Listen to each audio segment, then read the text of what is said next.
Welcome, everybody, to Midday Magazine for this Friday, January 3rd, 2025. Have your host, James J. Malouf here. In part 2 today, we're going to talk with Miss Northern Lights, a replay of our interview from the other week. Right now, in studio with us, we have our good friend, Wisconsin State Representative Scott Krug with us. Scott, good to see you. Good to see you, too. How you been? Always been.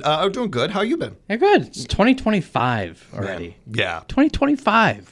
How many times have you written 2024 already? Because at least seven times I know. for me. At least. I'm never going to get out of that habit. But, I just wait until February to even write the year on things. So New Year's Eve night, you'll like this story. So New Year's Eve, about 10:30, I thought back to 1999. It was 25 years ago that I was standing looking out my window, wondering when the world's going to end. Yes. Because Y2K was going to wipe us all out, right? Right. That's 25 years ago already. I'm glad that this is coming up more. There was a recent movie that was called Y2K that this has been brought up more. And a lot of it has been brought up in jest.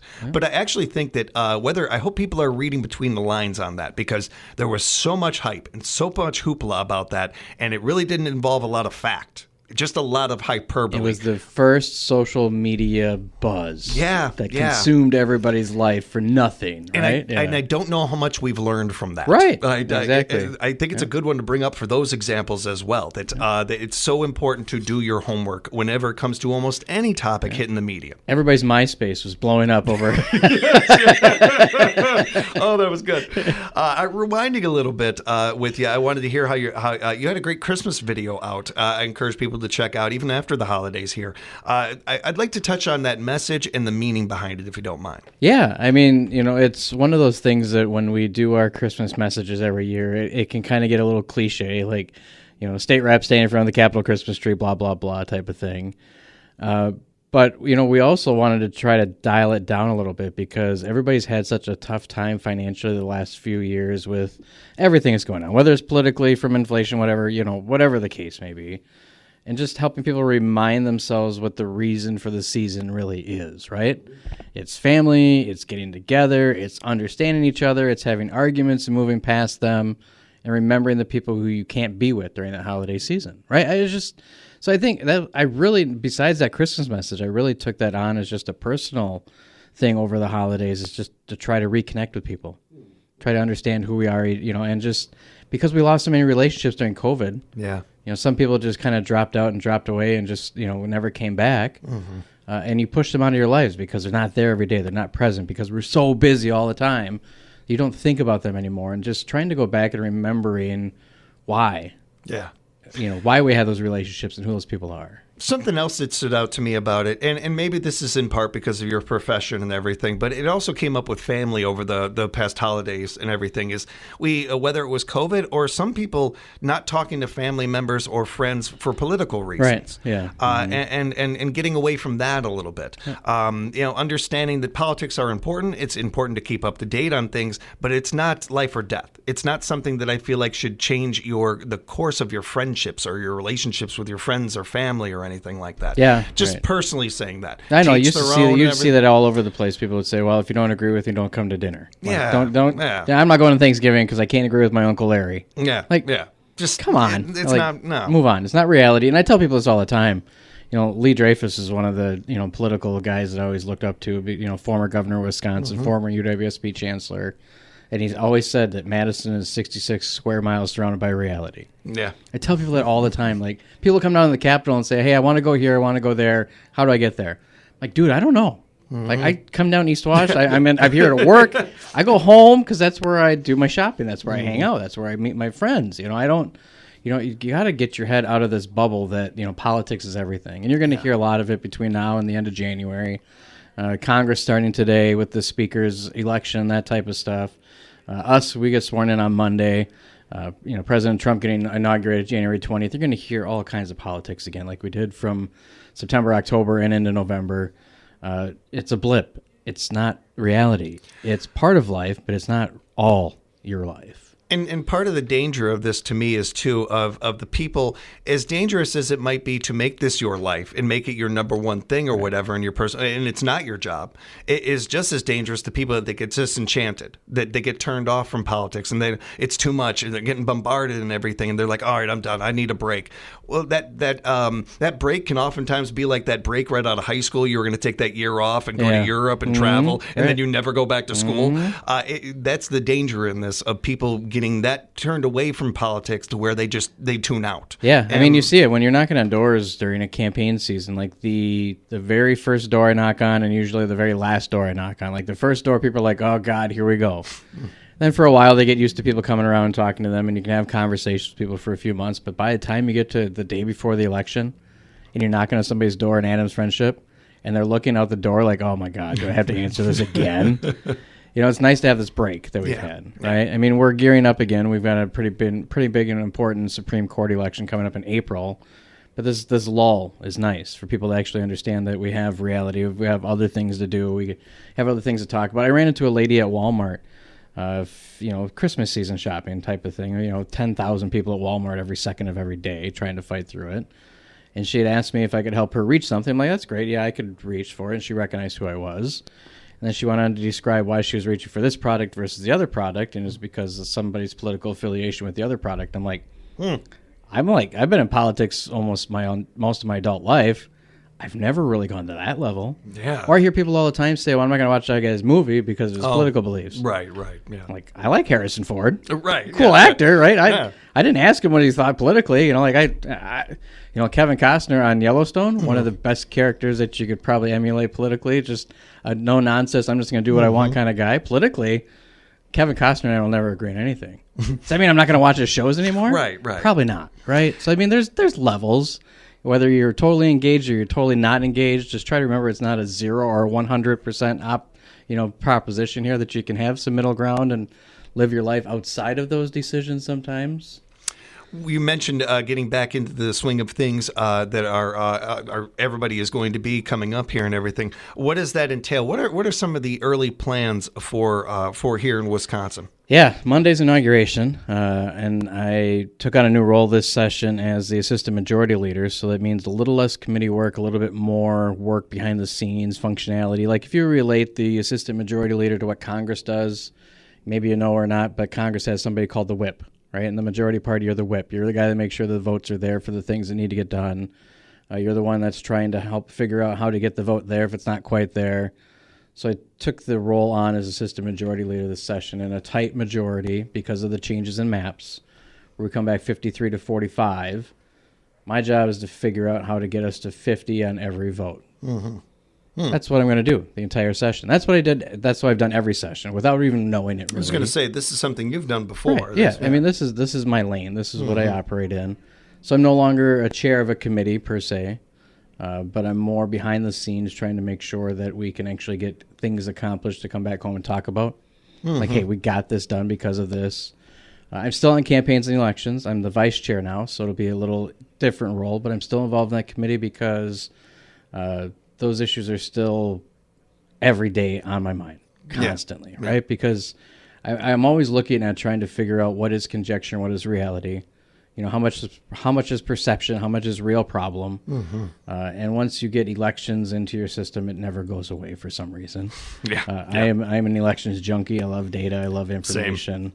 And I'm staying on that committee, and we're gearing that up already next week after inauguration. We'll be in committee next Wednesday already in campaigns and elections to have our constitutional amendment hearing on photo ID. This is the second session, so once we pass this through committee and on the floor early January, that'll be on your ballot in April for the citizens of Wisconsin to decide if we want to enshrine photo ID into our Constitution. And I think the reason that's important is because you see so much politicizing of the courts in recent years. Republican, Democrat, they both do it. So no blame, but for a court to look at something one session and then look at it again the next session and say it was constitutional 2 years ago, now it's not, for so many other different things, we wanted to make sure we put photo ID as a constitutional issue because you can't just change the Constitution. If it specifically says in the Constitution you need to have an ID to vote, it's going to be really hard for a court to interpret that you don't need an ID to vote. Right. And I think 90% of the people are there on photo ID. So that's what we're going to get started with this session, is just really codify and solidify these things that are conjecture and perception, make it a reality that is just an easier thing to, figure out the concrete answer to. I feel like in this political climate, as well as being from Chicago, I need to note that I want only Americans to vote. I'm not good with, I got to mention it because of the Chicago tie. I have to. Right. But in all seriousness, I think that it's an important bill. Is it, along with that, is it something, and I'm not saying it's necessarily difficult to get an ID, but for those that it is there something in there as well to try to, give information or anything like that? And hey, this is how you get an ID. This is how you're able to vote as an American citizen. When we created our photo ID law in one of my first sessions in 2013, when we created that law, we put in every caveat that you could possibly think of for outreach and how to get an ID, for access to be able to afford an ID. It's free. If you don't have one and you need one to vote, all you need to do is go to the DMV and tell them you need an ID to vote, and you don't even have to pay for it. Whereas if I went into the DMV tomorrow and said I need to replace my driver's license because I have to go drive my car, I've got to pay $33. Yeah. But if I was smart enough and said I lost it, I need to go and get one so I can vote, it's free. So it goes both ways, right? It's interesting. Yeah. Right. But when it comes to being the assistant majority leader on this, what did it mean to you to be, tasked with this? Yeah, I mean, to be in the leadership meetings and be in the leadership room when we're making decisions, it's been an entirely different animal than I've faced the first 14 years, right? Where people think when we go to Madison that some dark back room has decided everything before we go anywhere. My first leadership meeting was a great example of how not true that is, right? So Robin Voss, the current speaker, likely to be elected speaker again next week.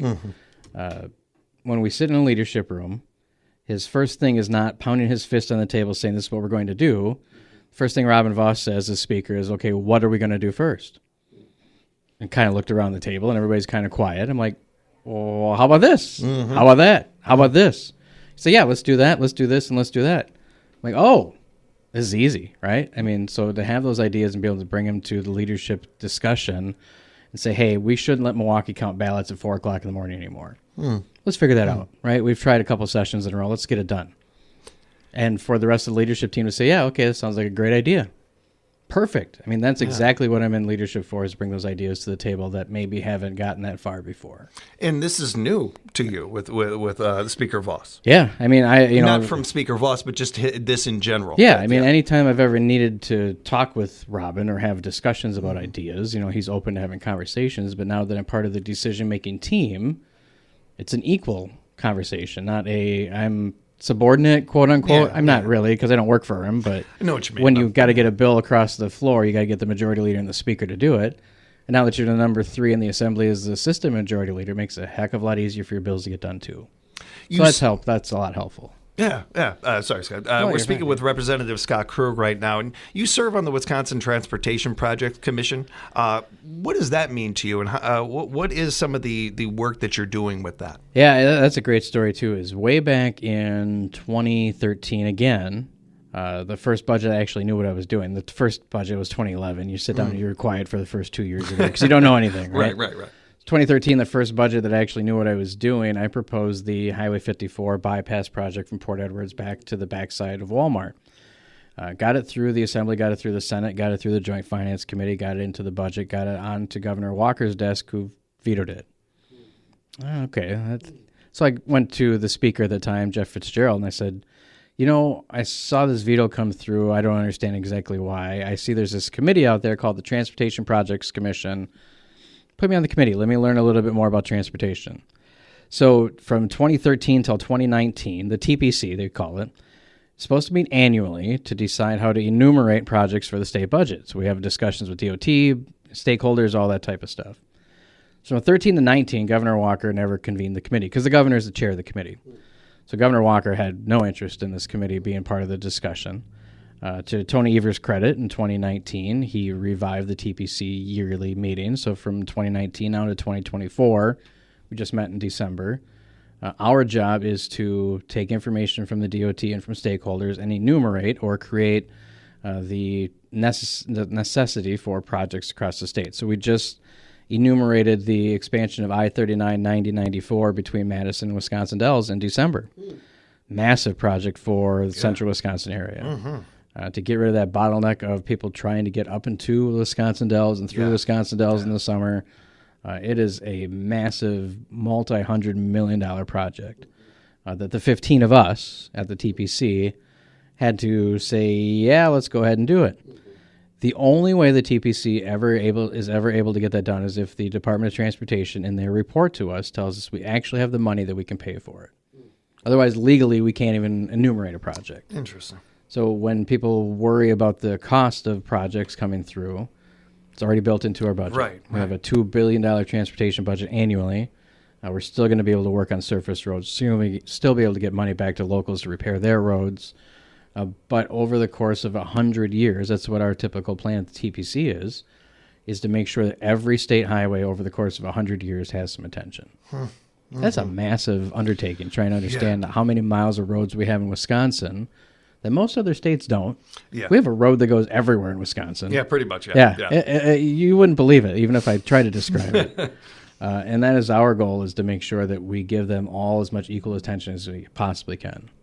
We are, especially in recent, I'd say the recent decade or two, this has been a conversation, infrastructure. Yeah. Unfortunately, it's not apparently sexy enough to get big headlines or anything like that. But whether it's the good that has been done on it or the work that needs to be done on it, we don't talk nearly enough on it. It's good to hear not only the behind the scenes a little bit of your personal journey with this in this committee, but what others probably would have. And as you and I always like to touch on, we're looking for more good people to get into politics. And for those out there that are curious of how these things work, I think it's even that much more interesting. Not only hopefully on an empathy level of understanding how hard our good working politicians do work on these things, but the idea of this is one of the things that I back with you all the time. And whether we agree politically or not, I appreciate your work ethic. I appreciate this didn't get through the first time.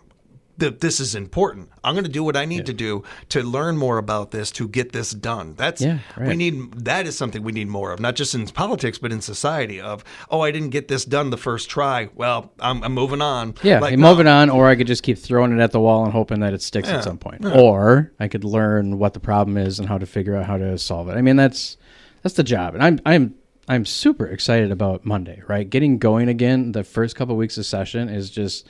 It's almost magical, right? Yeah. Because everything in that building is about relationships.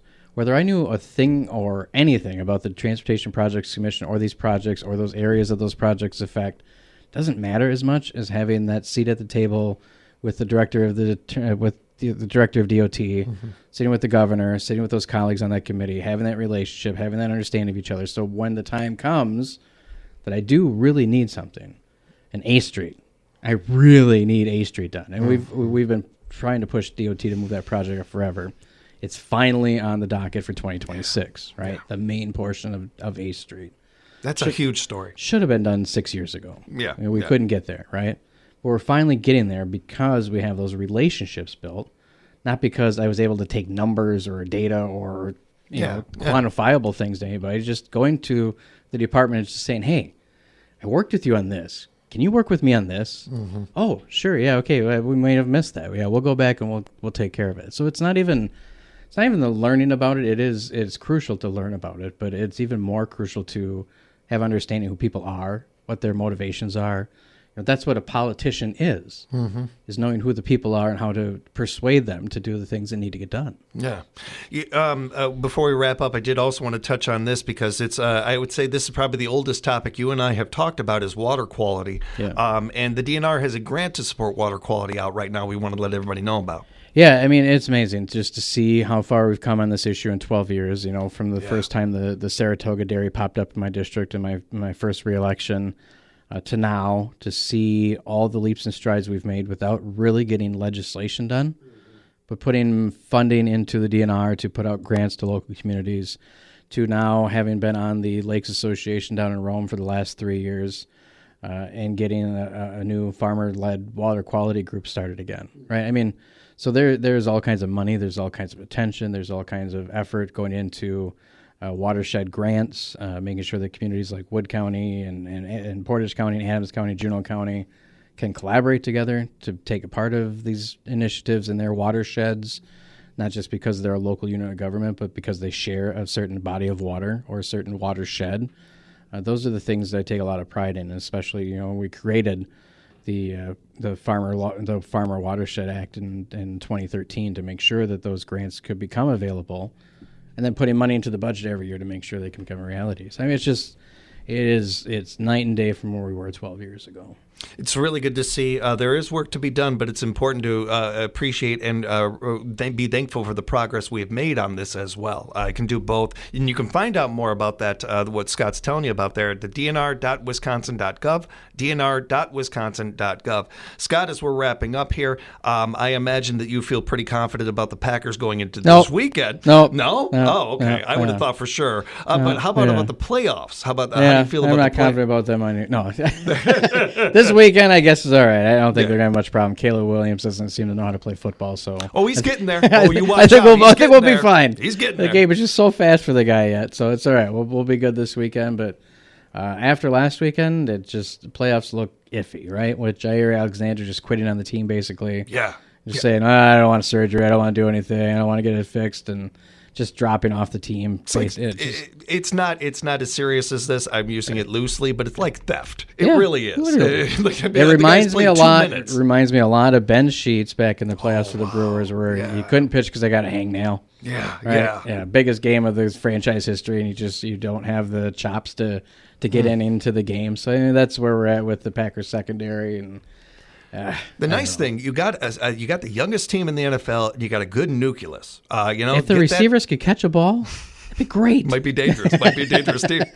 Always good to talk with you, Scott. If people have follow-up questions, want to know more, how can they reach you? Yeah, cell phone's always on. It's 715-323-3293, or we've got three folks in the office now as assistant majority leaders, so there's no reason that you should not be able to get a hold of somebody in my Capitol office either.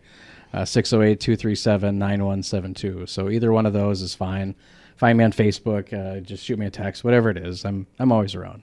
We appreciate you, Scott. We'll talk more next month. Sounds good, man. Take care. You too. And we'll have more Midday Magazine coming up for you, everybody. And a big thank you to Pam Hilke, the scheduler in the heart of this station, and the great work she does week in and week out here at 97.5 FM, 1320 AM, WFHR, locally grown radio.